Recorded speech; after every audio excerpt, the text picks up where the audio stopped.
नमस्कार, जय हिंद, जय भारत।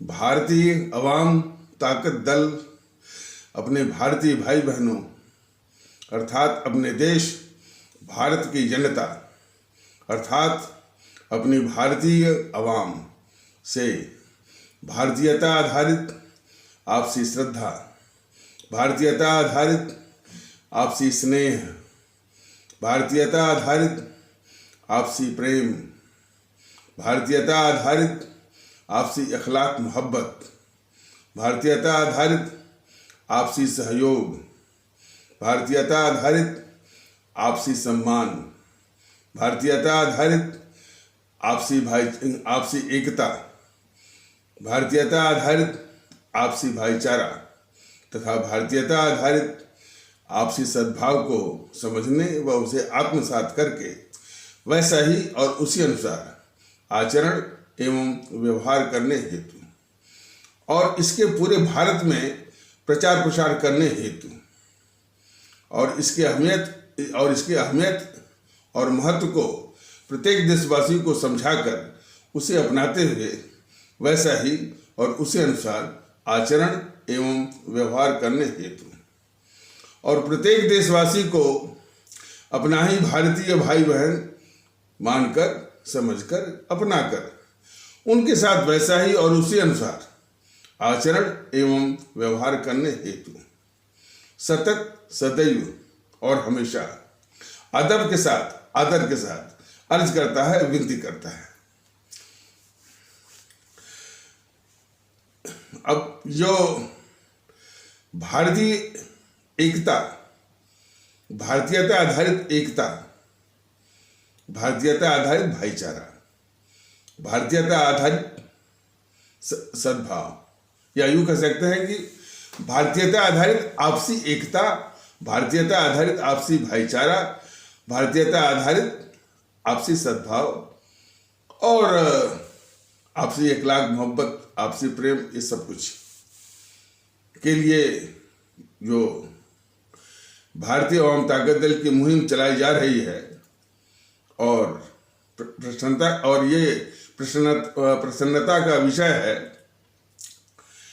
कि हमारी आदरणीय भारतीय अवाम इसमें भाग ले रही है, शिरकत कर रही है और इसको आगे बढ़ा रही है, इसको मजबूत कर रही है।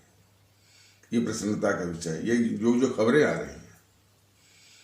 अब जैसे जैसे ये भारतीय एकता का माहौल बढ़ रहा है, जो विखंडनकारी ताकतें हैं उनकी परेशानियां बढ़ती जा रही हैं।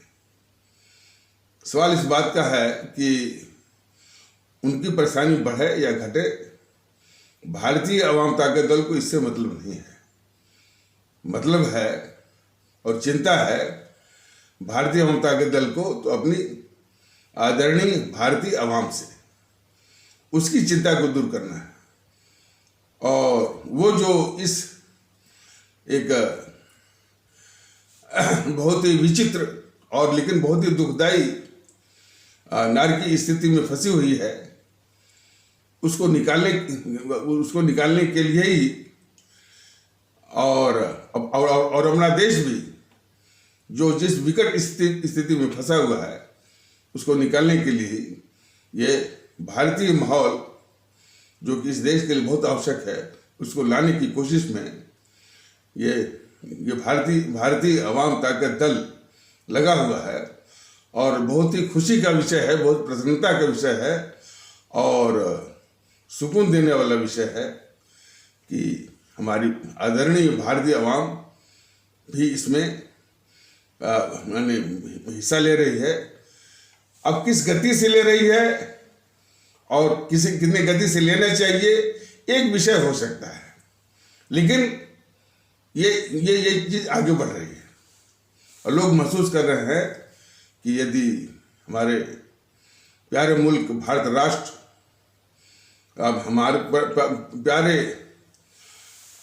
राष्ट्र भारतवर्ष को यानी कायम रखना है, उसको महफूज रखना है, उसको मजबूत करना है, तो भारतीयता का माहौल लाना अति अनिवार्य है। तो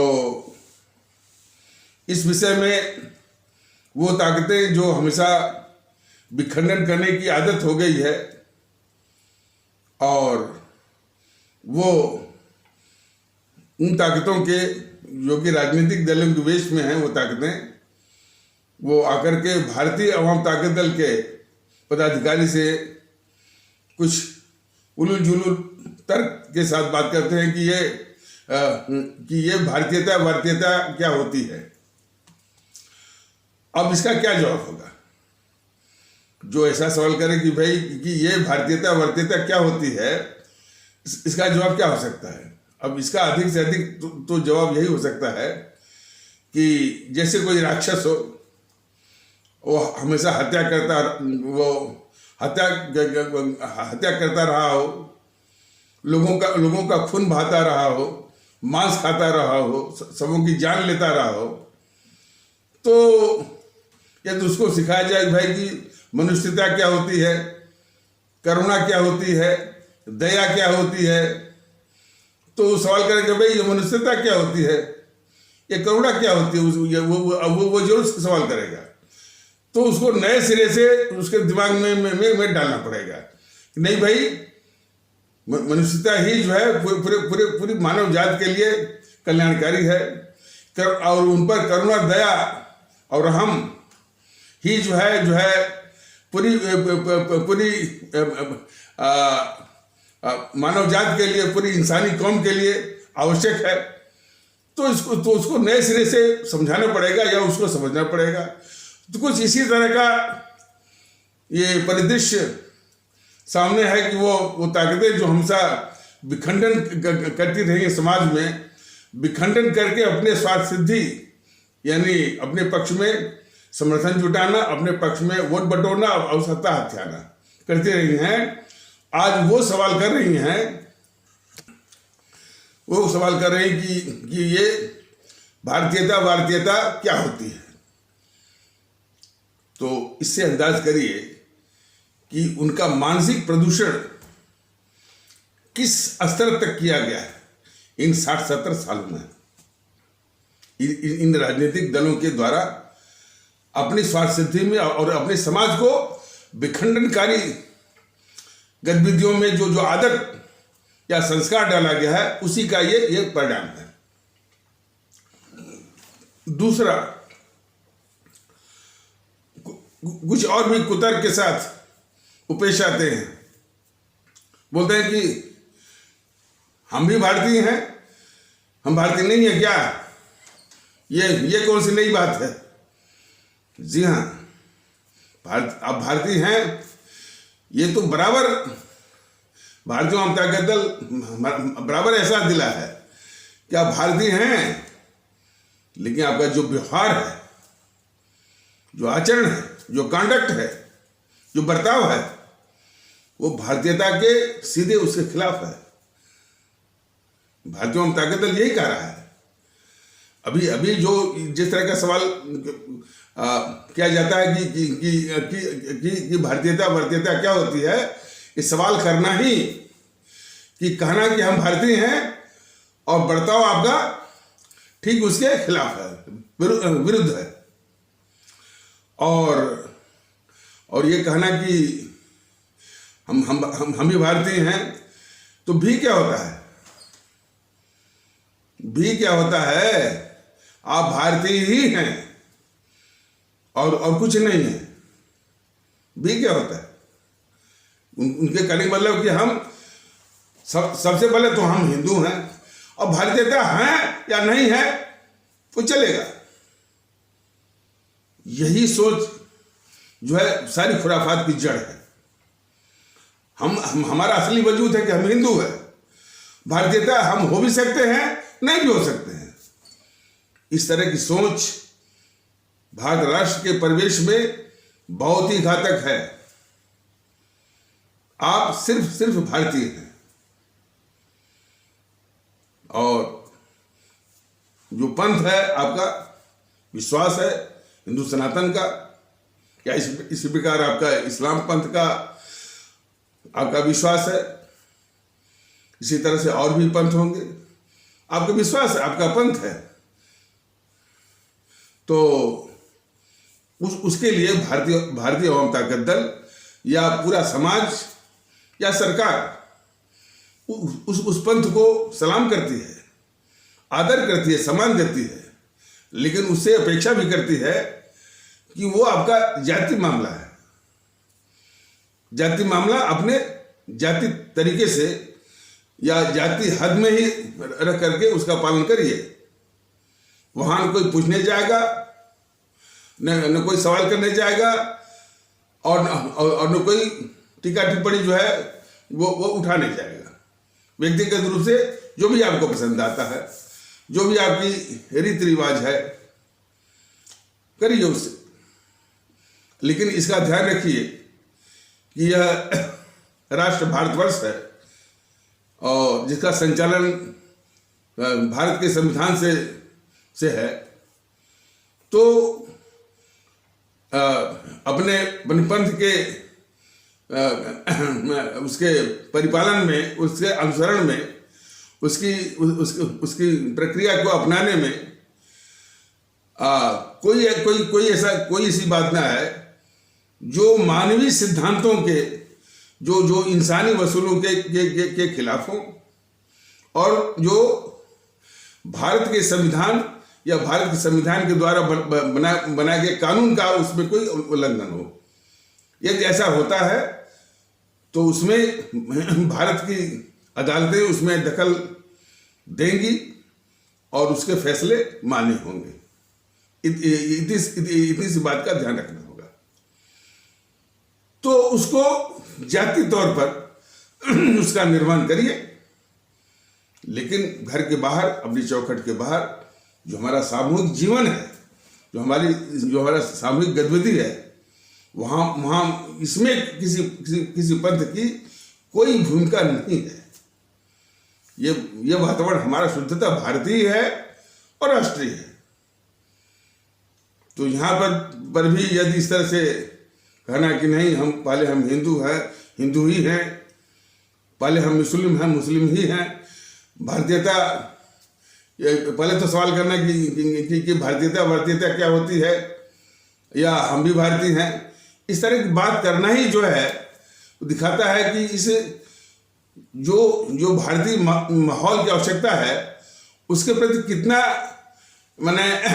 कितनी गंभीरता का अभाव या कितनी उपेक्षा है। ये सारे ऐसे लोगों से सवाल है।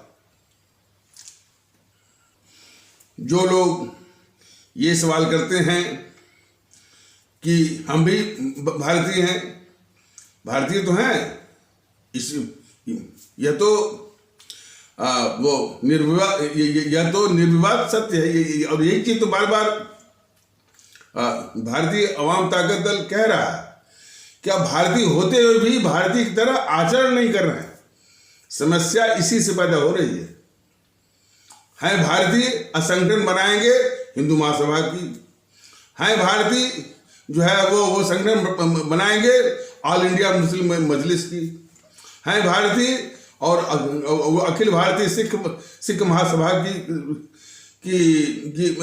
सिख महासभा का संगठन बनाएंगे, है भारतीय लेकिन वो अखिल भारतीय तमिल संगम का संगठन बनाएंगे। समस्या इससे है ना।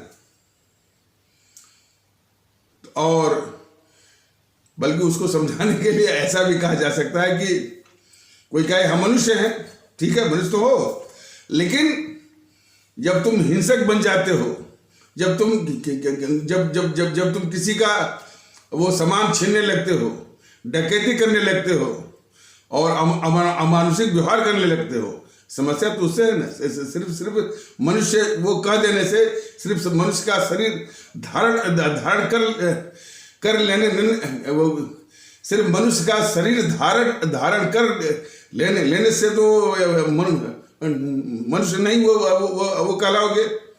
मनुष्य की तरह तुमको आचरण वो करना पड़ेगा। तो वही सवाल है, कहोगे भारतीय और सारी गतिविधि, सारा आचरण, सारा व्यवहार, सारा बर्ताव आपके भारतीयता के विरुद्ध समस्या इससे है। और ये समस्या जो है, ये जो जो मैंने मैंने भारतीय समाज विरोधी और भारत विरोधी और भारतीय समाज की विखंडनकारी ताकतें इस कदर हमारे आदरणीय भारतीय आवाम की मानसिकता को प्रदूषित कर चुकी हैं, उसको विशिएट कर चुकी हैं कि आज ये सवाल कर रहे हैं कि भारतीयता क्या होती है। और विचित्र बात जरा समझ लीजिए, वो जितनी सुविधाएं उठाते हैं इस देश में, वो उठाते हैं भारतीय नागरिक के रूप में। जितने अधिकार प्रयोग करते हैं वो भारतीय नागरिक के रूप में। सुविधाएं उठाएंगे भारतीय नागरिक के रूप में, अधिकारों का प्रयोग करेंगे भारतीय नागरिक के रूप में, और वो साथ साथ में हम हिंदू हैं, हम ठाकुर हैं, हम ब्राह्मण हैं, हम कुर्मी हैं। यही विरोधाभास और यही दुविधा सारी समस्याओं की जड़ है। तो जैसा कि भारतीय अवाम ताकत दल ने बताया हुआ है कि भारतीयता के माहौल को, भारतीयता के एहसास को आगे बढ़ाना भी है, और इन देश विरोधी ताकतों और भारतीय समाज विरोधी ताकतों जो कि अधिकांश राजनीतिक दलों के वेश में हैं, उनसे भी सावधान रहने की जरूरत है।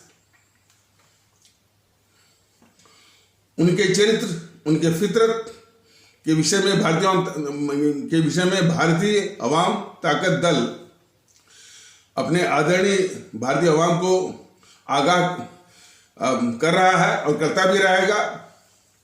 लेकिन सिर्फ सावधान ही मत होइए, क्योंकि वो इस कदर खतरनाक हैं कि उनका अस्तित्व जो है भारत के अस्तित्व के लिए खतरा है।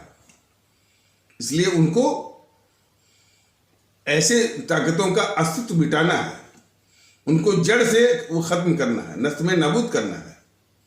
तो उसके लिए कोई बहुत बड़े विध्वंस की आवश्यकता नहीं है, बहुत बड़े आंदोलन की आवश्यकता नहीं है। बस मन में एक विश्वास, मन में एक प्रतिबद्धता, मन में एक कटिबद्धता, एक डिटर्मिनेशन, एक रिजॉल्व कि इनको खत्म करना है। और एक बहुत शांतिपूर्ण तरीका है ये चुनाव, और उसका एक उपकरण है ईवीएम मशीन। तो इतनी बड़ी क्रांति जो है कितने शांतिपूर्ण तरीके से इलेक्शन और ईवीएम मशीन के द्वारा, इसी को कहते हैं शांतिपूर्ण आंदोलन, मखमली आंदोलन, वेलवेट रेवोल्यूशन। तो उसी क्रांति के साथ, उसी क्रांतिकारी विचार के साथ और उसी कटिबद्धता के साथ कि इनको नष्ट में नाबूद करना है सारी ताकतों को, कोई अपवाद नहीं है। भारतीय जनता पार्टी भी इस देश की विखंडनकारी ताकत बन चुकी है। जीएनपीसी तो सबसे खतरनाक है ही। जीएनपीसी, गांधी नेहरू परिवार, चांडा चौकड़ी काकस या कांग्रेस, और बाकी जितनी भी पार्टियां हैं, समाजवादी पार्टी, बहुजन समाज पार्टी, और तो उत्तर प्रदेश के चुनाव में तो खैर यही है। और भी जो है, और जो आपकी ये तृणमूल कांग्रेस टीएमसी, और राष्ट्रवादी कांग्रेस पार्टी या Nationalist Congress Party NCP, Shiv Sena, Akali, और Telugu Desam Party TDP, Dravida Munnetra Kazhagam DMK, और ऑल इंडिया अन्ना द्रविड़ मुनेत्र कड़गम, मतलब एआईएडीएमके। तो ये सभी पार्टियां जो है इस देश की विघटनकारी ताकतें हैं। और हमारे शहीद आजम भगत सिंह का भी यही एक आदेश है ये विघ्नकारी ताकतें वस्तुतः वास्तव में यह काले अंग्रेज, वो जो सफेद अंग्रेज जिनको हमारे अमर शहीदों ने अपनी कुर्बानी और शहादत दे करके भगा दिया है, उससे अधिक ये खतरनाक है। तो इनको जड़ से उखाड़ना है, और वो माध्यम आपका है चुनाव और ईवीएम मशीन। अब इन खतरनाक ताकतों के खतरनाक तत्वों के भी विषय में जानकारी बढ़ाते जाइए। तो एक खतरनाक संगठन है इस देश का, जो कि सबसे खतरनाक है, जीएनपीसी, गांधी नेहरू परिवार चांडाल चौकड़ी कॉकस का एक राहुल गांधी है। वो हर तरह से अभिशाप है इस देश का। इस देश का इस समय सबसे बड़ा गद्दार भी है, और ये और इसकी मम्मी ने जो है अपार संपत्ति जो है इस देश को लूट करके इकट्ठा की हुई है। आज की डेट में 190 लाख करोड़ का काला धन इन दोनों माँ बेटे के पास है। माँ मतलब सोनिया गांधी और राहुल गांधी के पास है। और ये चीन से फंडिंग लेकर के, चीन से पैसे, और ये तो अब ये तो बने वो माने सामान्य ज्ञान में भी आ गया है कि 2008 में ये सोनिया गांधी और राहुल गांधी वुहान में गए थे, और उसमें शी जिनपिंग जो कि इसमें राष्ट्रपति है वो दूसरे नंबर पर था। तो शी जिनपिंग और सोनिया गांधी की उपस्थिति में इस गद्दार राहुल गांधी ने चीन की कम्युनिस्ट पार्टी से समझौता किया, और समझौते के बाद $800 मिलियन का रिश्वत चीन की कम्युनिस्ट पार्टी ने इस जीएनपीसी को राजीव गांधी फाउंडेशन के जरिए इसको रिश्वत दिया। ये तो ये दुश्मनों से पैसा लेकर के दुश्मन के प्रति वफादारी और भारत के खिलाफ गद्दारी, ये पार्टी और उस पार्टी का ये जो तत्व है, सबसे खतरनाक गद्दार जो है राहुल गांधी कर रहा है। तो इसकी गद्दारी के कुछ और नमूने। अब एक ट्वीट उसे जनता के सामने तो बहुत कम आता है, तो उसने ट्वीट में लिखा कि 2014 के पहले हमने लिंचिंग शब्द का नाम नहीं सुना। तो इस गद्दार राहुल गांधी को बताना जरूरी है कि तुम्हारे बाप के नाना ने, वो जो गद्दार जवाहरलाल नेहरू था, उसने हमारे परम आदरणीय राष्ट्रभक्त शिरोमणि नेताजी सुभाष चंद्र बोस की हत्या करवाई है रूसी शासकों से मिलकर के। तुम लिंचिंग की बात पता नहीं तुम जो है किस आधार पर कह रहे हो, लेकिन तुम भी जानते होगे, और देश भी अब जानना शुरू कर दिया है कि तुम्हारे बाप के नाना गद्दार जवाहरलाल नेहरू ने हमारे परम आदरणीय राष्ट्रभक्त शिरोमणि नेताजी सुभाष चंद्र बोस को रूसी शासकों से मिलकर के निर्मम यातनाओं के साथ उनकी हत्या करवाई है। तो समझ लो कि जो तुम कह रहे हो कि 2014 के पहले लिंचिंग शब्द का नाम नहीं सुना था, ये सब काली करतूतें जो है वो तुम्हारे खानदान की जो है वो परंपरा है गद्दारी की। और इस गद्दार राहुल गांधी को ये भी पता होगा या जानना चाहिए, देश तो धीरे धीरे जान रहा है, यानी इन सारी जानकारियों को जीएनपीसी ने पूरा दबा के रखा था, छुपा के रखा था। और किसके द्वारा? अपनी जो उसकी एक फौज है। कौन सी फौज है? चाटुकार इतिहासकारों का गिरोह, चाटुकार बौद्धिक वर्ग का गिरोह, चाटुकार मीडिया का गिरोह, चाटुकार पत्रकारों का गिरोह, लुटियन या खान मार्केट गिरोह। इस फौज के द्वारा सारे वो तथ्य जो है, यानी इसके पापों के संबंध में सब दबा के रखे थे। तो चाटुकार इतिहासकार की जब बात आती है तो उसमें नाम आता है बिपिन चंद्रा, हिमाचल प्रदेश का। ये मैंने जो ये गिरोह है चाटुकार इतिहासकारों का, और बड़े अच्छे पदों पर जेएनपीसी ने अपनी जब उसकी सरकार थी वो रखवाई थी। तो जब वो मरा था ये बिपिन चंद्रा, तो वो एनबीटी नेशनल बुक ट्रस्ट का वो चेयरमैन था। तो सबसे ऊपर नाम आता है बिपिन चंद्रा का, और उसी की किताब को पढ़ करके ये सभी जो तैयारी करते हैं सिविल सर्विसेज की, वो आईएएस बनते हैं। तो मानसिकता को भी ये सब जो है वो प्रदूषित करते हैं जेएनपीसी के चाटुकार इतिहासकार। तो उसमें ना सबसे पहले नाम किसका आता है? बिपिन चंद्रा का। फिर इसके बाद नाम किसका आता है? रोमिला थापर का। फिर इसके बाद किसका नाम आता है? मृदुला मुखर्जी का। फिर इसके बाद किसका नाम आता है? इरफान हबीब का। इसके बाद किसका नाम आता है? नूरुल इस्लाम का। फिर इश्तियाक अहमद का, रामशरण शर्मा का, और रामचंद्र गुहा का, आरसी दत्ता का। एक लंबी फहरिस्त है। जेएनपीसी के चाटुकार इतिहासकारों के गिरोह में जो लोग हैं उसकी एक लंबी फहरिस्त है।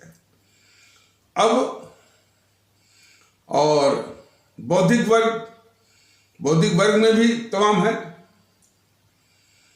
और मीडिया, ये जितने मीडिया में जितने भी ये टेलीविजन है, कोई अपवाद नहीं है। एनडीटीवी यानी जो चाटुकार मीडिया गिरोह है, जो कि यानी इस तरह के सारे तत्वों को दबा के बैठा हुआ है, तो उसमें सबसे आगे कौन है? एनडीटीवी, न्यूज़ 24, आज तक, एबीपी न्यूज़, और इसके बाद जो है उसके बाद जो है ये TV9 भारतवर्ष। ये बड़ी सफाई, ये तो बहुत ही धूर्त किस्म का है। ये दिखाता है कि हम बहुत देशभक्ति की बात और दिखाते हैं, लेकिन बड़ी साधारण ढंग से जो है इस जेएनपीसी के पक्ष में माहौल बनाता है ये TV9 भारतवर्ष। और वही हाल है आपका न्यूज़ 18 इंडिया का, और वही हाल है आपका जे न्यूज़ का भी और इंडिया टीवी का भी। और एक है एक जो चैनल, अच्छा ये सभी चैनल जो है जेएनपीसी के जो क्रॉनीज हैं, जो उसके स्टूजेज हैं या जो प्रोटीजेज हैं, तो उन्हीं के द्वारा, मतलब जो उनके चमचे हैं, चमचे सिपा सालार है, उन्हीं के द्वारा ये चैनल जो स्थापित किए गए हैं। ये जानना जरूरी है। उदाहरण के लिए ये एनडीटीवी का मालिक कौन है? प्रणव राय, कांग्रेसी चमचा। न्यूज़ 24 की मालकिन कौन है? अनुराधा प्रसाद किसकी बीवी है? वो राजीव शुक्ला कौन है? एक कांग्रेसी चमचा। तो इस और जो है वो ये आज तक किसका है? ये वो इंडिया टुडे ग्रुप का है। इंडिया टुडे ग्रुप का मालिक कौन है? अरुण पुरी है। और अरुण पुरी कौन है? एक कांग्रेसी चमचा। और इसी प्रकार पत्रकारों का गिरोह। तो पत्रकारों के गिरोह में सबसे आगे नाम आता है यानी चमचा माने वो या चाटुकार पत्रकारों का गिरोह जीएनपीसी के। तो सबसे आगे नाम आता है रवीश कुमार, और उसी एनडीटीवी में वो निधि राजदान, निधि कुलपति, संकेत उपाध्याय, मनोरंजन भारती, श्रीनिवास जैन, ये सब माने बहुत घोर किस्म के जीएनपीसी के चाटुकार वो एंकर हैं और पत्रकार हैं। उसी प्रकार न्यूज़ 24 के जो है वो एंकर पत्रकार संदीप चौधरी, मानक गुप्त, राजीव रंजन, ये सब हैं। और इसके अलावा जो है अभिषेक शर्मा, वो विनोद दुआ तो मर गया, ये आशुतोष, पुण्य प्रसून वाजपेयी,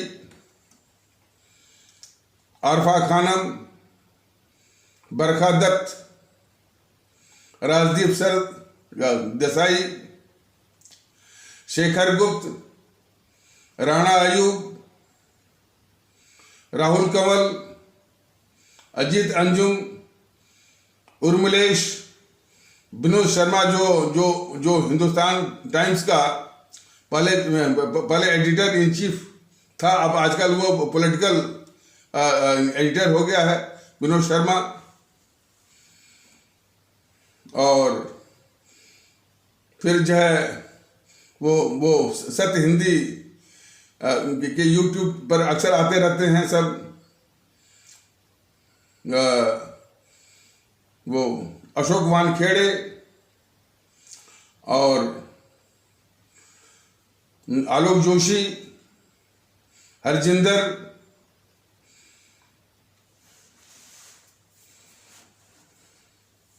और उसमें आपका प्रभु चावला भी आता रहता है। तो ये सब एक जो जीएनपीसी के चाटुकार पत्रकारों का एक गिरोह है लगभग, और इसी प्रकार जो है एक लुटियन गिरोह है या लुटियन या खान मार्केट गिरोह है। तो अब इस संबंध में एक बात और आप लोग जान लीजिए कि ये राजीव रंजन जब भी चुनाव आता है तो एक कार्यक्रम की माहौल क्या है ये लेकर के घूमता रहता है। 2-3 दिन पहले देखा गया, 2 या 3 दिन पहले देखा गया था कि राजीव रंजन ये दारुल सफा एक क्षेत्र है लखनऊ का, उसमें पूछते पूछते ये बोल गया कि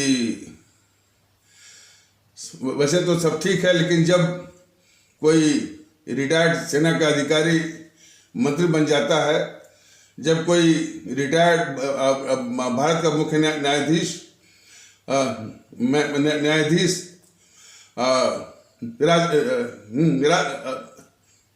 राज्यसभा का सदस्य बन जाता है, और तो समस्या उससे होती है। भारतीय अवाम ताकत दल उस राजीव रंजन जैसे गद्दार, देश के गद्दार पत्रकार से बताना चाहता है कि तुम्हारी पत्रकारिता कहाँ चली जाती है जब जीएनपीसी ने इतना इस देश को लूटा है। काला धन उसके जमाने के 22 लाख करोड़, तब तुम्हारी घिघी यानी क्यों बंद रहती है? ये और बात करता है कि रिटायर्ड भारत के मुख्य न्यायाधीश जो है वो राज्यसभा के सदस्य बन जाते हैं। मैंने उसका इशारा था वो जो रंजन गोगोई जो कि यानी राम जन्मभूमि बाबरी मस्जिद मसले पर फैसला दिए थे, उसके ओर इशारा था। उसी को वो भी बोला था गद्दार किस्म का वो राणा अयूब ही इसके साथ उसका नाम है कि नहीं राणा अयूब नहीं, बल्कि वो मुनव्वर राणा ने दिया था कि बड़े सस्ते में बिक गए थे।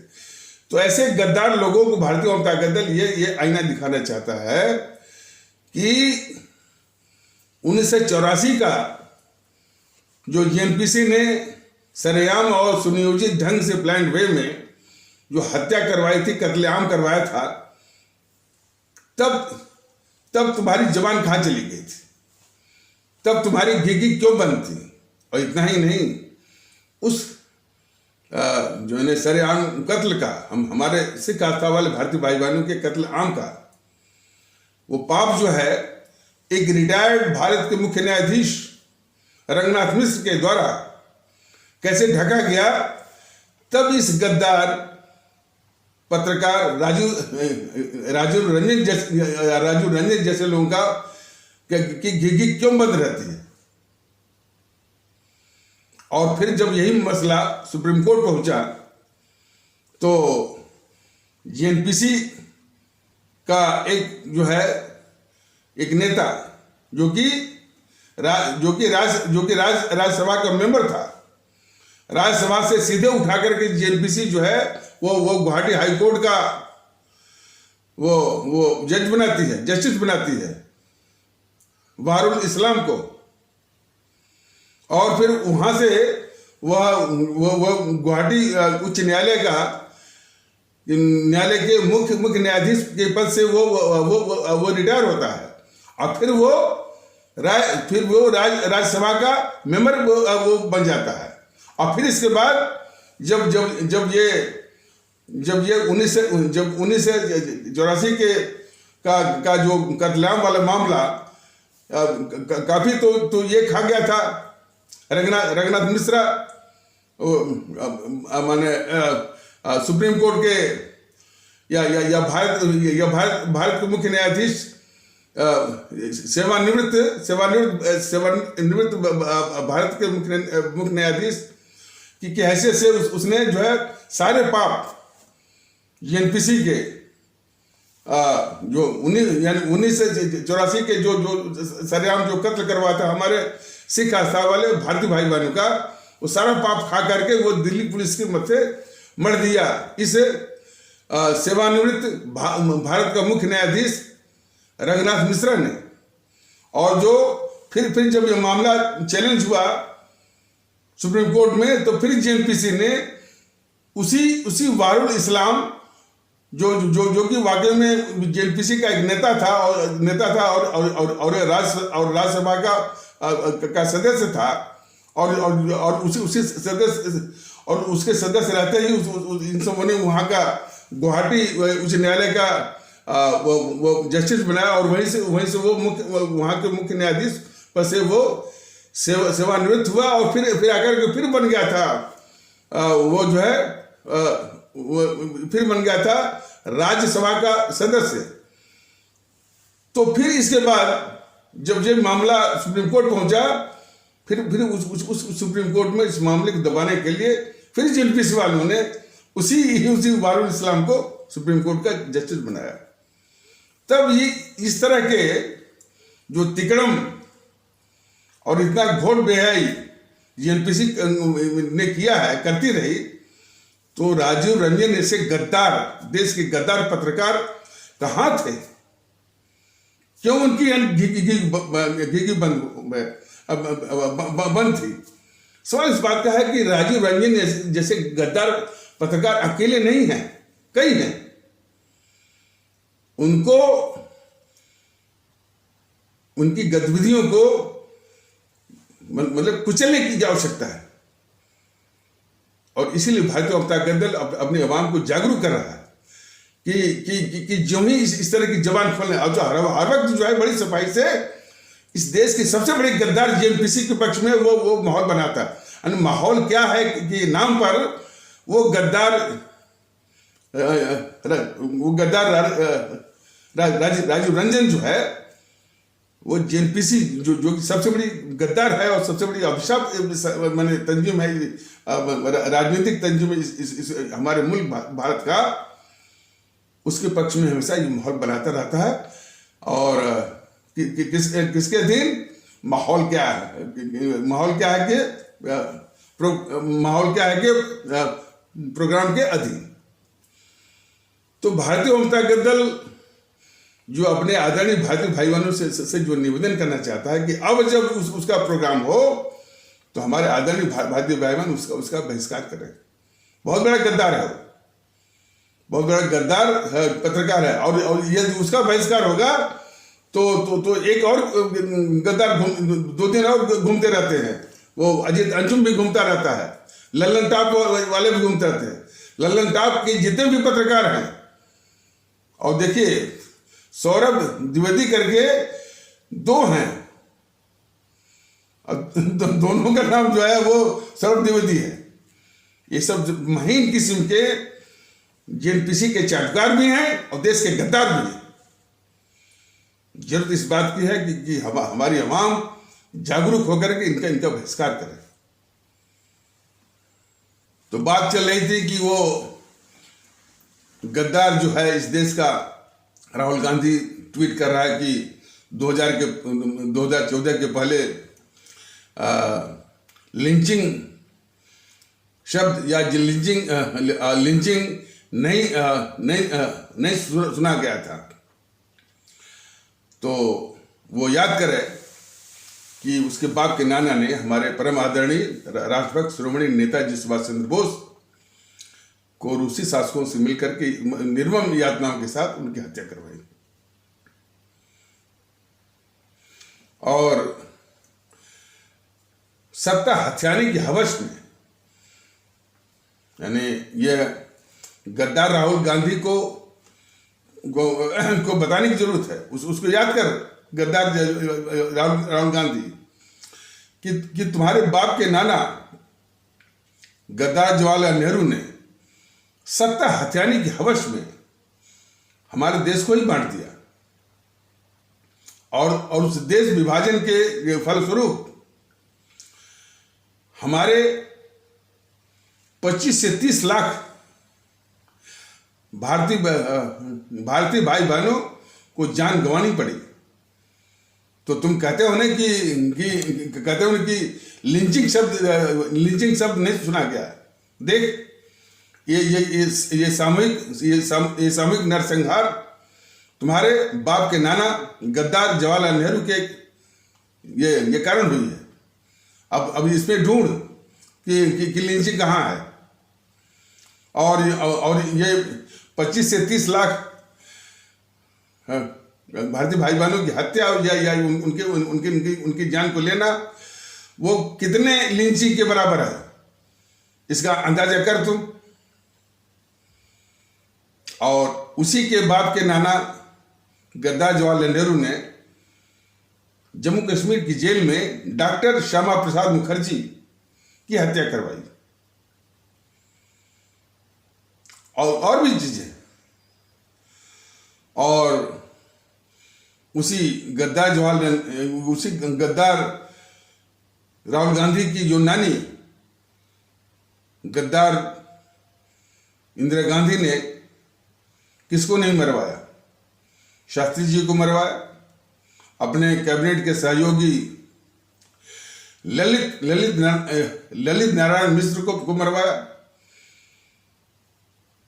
और जनसंघ के कद्दावर नेता पंडित दीनदयाल उपाध्याय को मरवाया, बैंक कर्मचारी नागरवाला को मरवाया, और किसी की भी जांच इस गद्दार इंदिरा गांधी ने होने नहीं दिया। तो गद्दार राहुल गांधी, तू बता कि इसमें तुमको लिंचिंग दिखती है कि नहीं दिखती है? और जब 1984 का में जो है तुम्हारी जो जेएनपीसी है, और जेएनपीसी के खूंखार गुंडे दुर्दांत जो है वो माफिया हरकिशन लाल भगत, सज्जन कुमार, जगदीश टाइटलर और कमलनाथ इत्यादि में सरेआम हमारे 6000 सिख आस्था वाले भारतीय भाई बहनों का कत्ल करवाया। तो गद्दार राहुल गांधी, देख इसमें तुमको कोई लिंचिंग दिखती है कि नहीं? जो तुम बोलते हो ना कि लिंचिंग नहीं सुनी गई, तो जब हमारे जब हमारे 6000 सिख आस्था वाले भारतीय भाई बहनों का सरेआम कत्ल करवाया, तो गद्दार राहुल गांधी इसमें देख कि इसमें लिंचिंग कहाँ है, और जो है और कितने लिंचिंग के बराबर है। और तुम्हारा बाप बोल के निकल गया कि जब बड़ा पेड़ गिरता है तो धरती हिलती है, और इसके अलावा और भी बातें, देश विरोधी और गद्दारी की बातें वो बोल गया था इस मौके पर। तो देश के लोगों की हत्या करवाना, सामूहिक हत्या करवाना, वो आज उल्टे बोल रहा है कि लिंचिंग का शब्द उसने सुना नहीं था। तो सवाल इस बात का कि इसको मौका कौन दे रहा है? इसको मौका कौन दे रहा है? मौका दे रहे हैं इस देश के सबसे बड़े झूठ बोलने वाले और सबसे बड़े नकली राष्ट्रवादी मोदी जी के शासन के तत्वाधान में इसको मौके मिल रहे हैं। और मोदी जी ने इस गद्दार राहुल गांधी को बराबर मौके देते चले आ रहे हैं। इस गद्दार राहुल गांधी को झूठ बोलने का, अफवाह फैलाने का, और उल्टे जिन पापों के लिए जो है वो खुद गद्दार राहुल गांधी दोषी है, वो पाप जो है, वो अपराध का आरोप जो है उल्टे जो है वो आपके ऊपर या बीजेपी के ऊपर वो लगाता है, और आप सीधे उसको स्वीकार करके देश के लोगों के सामने ये संदेश देते हैं कि जो आरोप लगा रहा है वो सही है। ये अपराध है बीजेपी का, ये अपराध है मोदी जी का, और ये अपराधी ने बल्कि देश के साथ गद्दारी है। मोदी जी याद करिए कि 5-6 साल पहले वो 5-6 साल पहले माननीय सर्वोच्च न्यायालय ने SC/ST एक्ट, यानी SC/ST एक्ट में वो प्रावधान कि शिकायत दर्ज होते ही बगैर इंक्वायरी के वो जो है वो गिरफ्तारी हो जाएगी। तो इस प्रावधान को माननीय सर्वोच्च न्यायालय ने खारिज करके ये व्यवस्था दी कि भाई शिकायत होने पर पहले इंक्वायरी हो, और इंक्वायरी में कोई तथ्य मिले, कोई सामग्री मिले, कोई मटेरियल मिले, इसके बाद ही जो है गिरफ्तारी, और ये जायज भी है। तो यही गद्दार राहुल गांधी चंद्रशेखर रावण के साथ मिलकर के पूरे देश में झूठ और अफवाह फैलाया, और ये पूरा मौका मोदी जी ने आपने उसको दिया है। मोदी महोदय जो हमारे देश के माननीय प्रधानमंत्री हैं, आपने इस गद्दार राहुल गांधी और जो है उसके साथ जो है चंद्रशेखर रावण को मौका दिया कि पूरे देश में इन सबों ने वो झूठ और अफवाह फैलाया कि मोदी जी ने SC/ST आरक्षण ही वो खत्म कर दिया। और इस झूठ अफवाह का हुआ कि बहुत देश में हिंसा फैली, तोड़फोड़ फैला, और कई लोगों की जाने गई। तो ये मोदी जी आपने बराबर इसको मौका दिया है, इस गद्दार राहुल गांधी को। इस गद्दार राहुल गांधी को मौके देखिए, एक अपराध होता है तो जो अपराध को करने वाला अपराधी होता है, एक अपराध को सजा देता है। तो कानून के नजरों में अपराध करने वाला और अपराध को सजा देने वाला दोनों बराबर के अपराधी माने जाते हैं। तो ये जो गद्दार राहुल गांधी है, इसको जो अब बार बार मौके दे रहे हैं मोदी महोदय, तो आप भी बराबर के देश के गद्दार हैं। यह हमारी आदरणीय भारतीय आवाम इसको समझे और देखने की आवश्यकता है। इसीलिए तो धीरे धीरे यह एहसास होने लगा है कि आपके हाथों में हमारा यह मुल्क और हमारे लोग सुरक्षित नहीं है। सुरक्षित हैं तो इस देश के गद्दार जो है आपके हाथों में सुरक्षित हैं।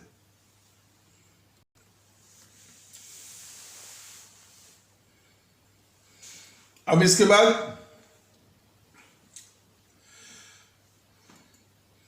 वो हमारी फौज ने जब सर्जिकल स्ट्राइक किया, सर्जिकल स्ट्राइक करके आतंकवादी ठिकानों को, शिविरों को, यानी सीमा पर और पाकिस्तानी क्षेत्र में जो शिविर बने हुए थे आतंकवादी, उसको नष्ट करने के लिए एक सफलतापूर्वक मैंने कार्रवाई की, सर्जिकल स्ट्राइक।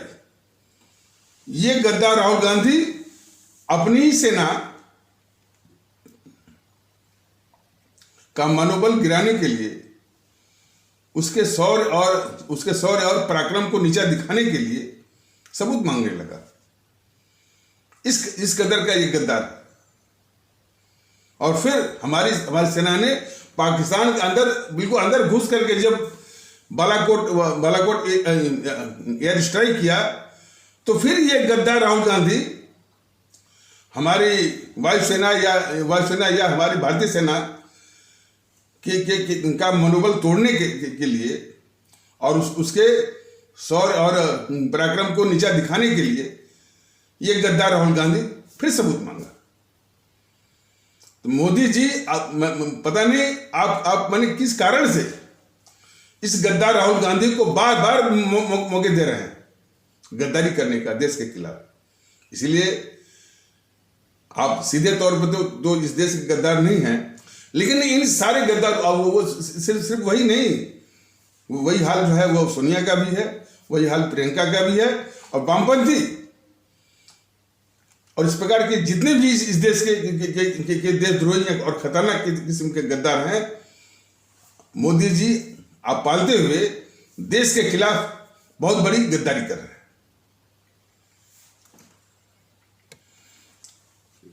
और यही गद्दार राहुल गांधी अपनी सेना अध्यक्ष, जबकि हमारे यही बिपिन रावत थे, हमारे सेना अध्यक्ष थे, इनको अपने किसी नेता के द्वारा ये सड़क का गुंडा कहलवाता है। देखिए इसकी हिम्मत, इसकी गद्दारी की हिम्मत देखिए। और सारी हिम्मत कौन दे रहा है?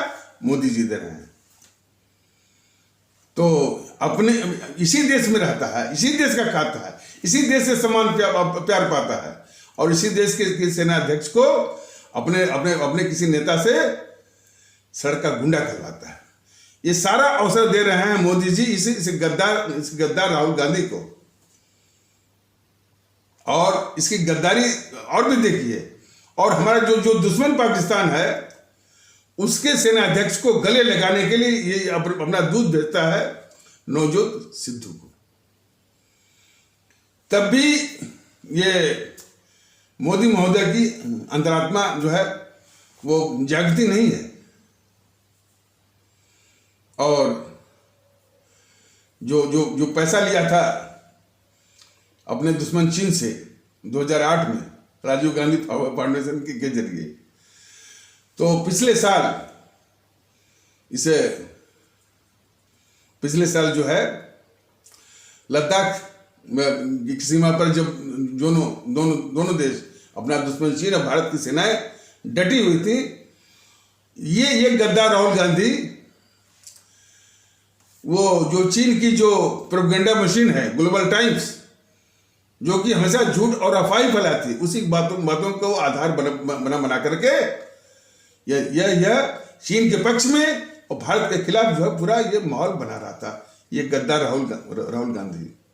और ये सब इसकी पूरी शर्त दे रहे हैं मोदी जी। मोदी जी में आज तक ये नहीं मैंने उनकी थोड़ा भी ये गरज नहीं हुई कि जो 2008 में 800 मिलियन डॉलर लेकर के ये गद्दार राहुल गांधी चीन से रिश्वत लेकर के राजीव गांधी फाउंडेशन के जरिए जो समझौता किया था, उस समझौते में है क्या? कितनी खतरनाक बातें जो है इस भारत के खिलाफ हैं। जांच करके पता तो करते। यही तो है सब तमाम वाकयात जो कि चीख चिल्ला करके कहते हैं कि किस प्रकार मोदी जी इस गद्दार राहुल गांधी को बचा रहे हैं और इसको पूरी गद्दारी करने का के मौके दे रहे हैं। और इतना ही नहीं, जब ये यानी मैंने लद्दाख के पहले पिछले साल तो लद्दाख का मामला था, लेकिन करीब 4 साल पहले डोकलाम के मुद्दे पर और उसमें भी लगभग करीब 70-72 दिन भारत की सेनाएं और दुश्मन चीन की सेनाएं दोनों ओर जो है वो डटी हुई थी। युद्ध और तनातनी जैसी स्थिति बनी हुई थी। उस खतरनाक स्थिति में दोनों देशों के बीच की खतरनाक माने कि युद्ध और तनातनी जैसी स्थिति, मतलब कभी भी युद्ध दोनों देशों के बीच में छिड़ सकता है। ऐसी स्थिति में ये गद्दार राहुल गांधी अपने दुश्मन चीन के राजदूत से चोरी छिपे रात के अंधेरे में मिलता है। और पहले तो ये इनकार भी करता रहा कि हम नहीं मिले, और बाद में कबूला इस बात को, नहीं मिला था। मोदी जी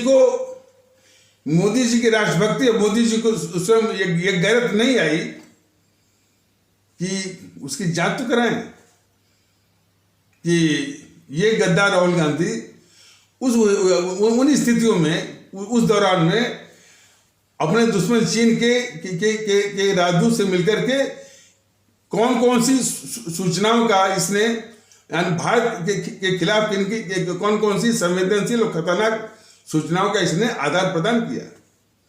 ये सारे मैंने ये तो ग्रेट आइसबर्ग जो है मैंने मोदी जी की करतूतों का और जो है और राहुल गांधी के गद्दारियों का और मोदी जी का इस गद्दार राहुल गांधी को इस गद्दार राहुल गांधी को देश के खिलाफ गद्दारी करने का जो है वो शर्त देने का, ये तो मात्र एक टिप है बड़े आइसबर्ग का।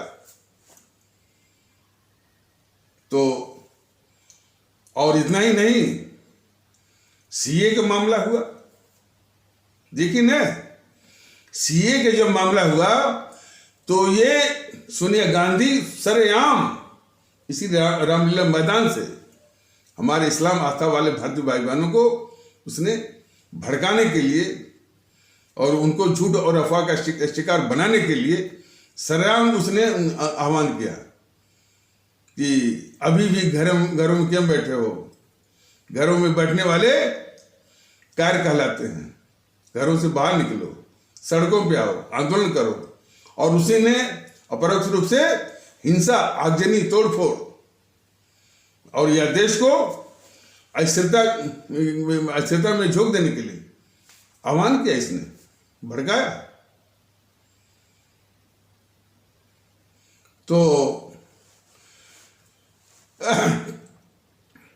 और इसके बाद और इसने नहीं भड़काया, सिर्फ सुनिए गांधी नहीं भड़काया, बल्कि जो उसका बेटा है गद्दार राहुल गांधी, माने ये राहुल गांधी, इसने भी भड़काया, प्रियंका गांधी ने भी भड़काया। और इसके बाद इसी का जो अवतार है, श्री जेएनपीसी का अवतार, उसी का प्रतिरूप केजरीवाल, तो वो गद्दार केजरीवाल अपने अमानतुल्लाह से हिंसा करवाई इसी जामिया मिलिया में। मोदी महोदय जान लीजिए कि वो तो कंडक्टर बेचारा इतना होशियार था कि सारे यात्रियों को उसने उतार दिया, वरना कितने यात्री वो मारे जाते। और जो जो दूसरी बार हिंसा भड़की दिल्ली में, तो इसी केजरीवाल का ताहिर हुसैन जो है हिंसा करवाया। और जो आईबी का कर्मचारी था, कौन, शर्मा करके, अंकित शर्मा, उसको 4 से 50 चाकुओं के द्वारा, वो भी अंदर माने घर में खींच करके मारा गया। ये सब जो है आप मारा गया। और तो मोदी जी ने क्या किया कि इस पूरे सीए पर जितनी हिंसा हुई थी, सिर्फ ताहिर हुसैन, अमानतुल्लाह और शर्जील अहमद, इन्हीं को लटका करके मीडिया को थमा दिया। अब वो सब ताहिर हुसैन, अमानतुल्लाह, शर्जील अहमद, ताहिर हुसैन, अमानतुल्लाह, शर्जील अहमद की माला जप रहे हैं, उसी को जब चर्न आउट कर रहे हैं। और मोदी जी ने गद्दार केजरीवाल, गद्दार जो है सोनिया गांधी, गद्दार राहुल गांधी, गद्दार प्रियंका गांधी इत्यादि को बचा लिया। यही गद्दारी है मोदी जी आपकी हमारे प्यारे मुल्क भारतवर्ष के खिलाफ। कृषि कानून में भी यही जेएनपीसी वाले, यही राहुल गांधी हमारे किसान भारतीय भाई बहनों को भड़का करके, हालांकि उसमें किसान भारतीय भाई बहन बहुत कम आए थे, और जो आए थे तो उनकी वो मृत्यु भी हो गई।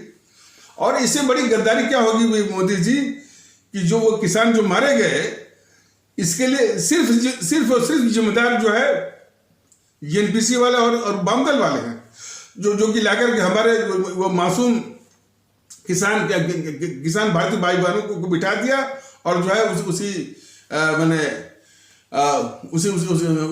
दौरान उनकी मृत्यु हो गई। उसके लिए सिर्फ और सिर्फ जिम्मेदार हैं ये जेएनपीसी वाले और वाम दल वाले। वो भी आरोप आप झेल रहे हैं।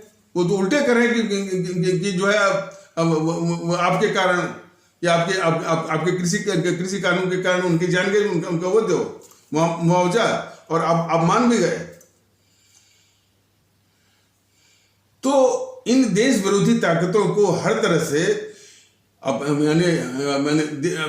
भारत के खिलाफ देश विरोधी गतिविधियों में सक्रिय होने का पूरा मौका, पूरे श्रेय, पूरा सपोर्ट, और जो है पेट्रोनेज और प्रोटेक्शन मोदी जी आप दे रहे हैं।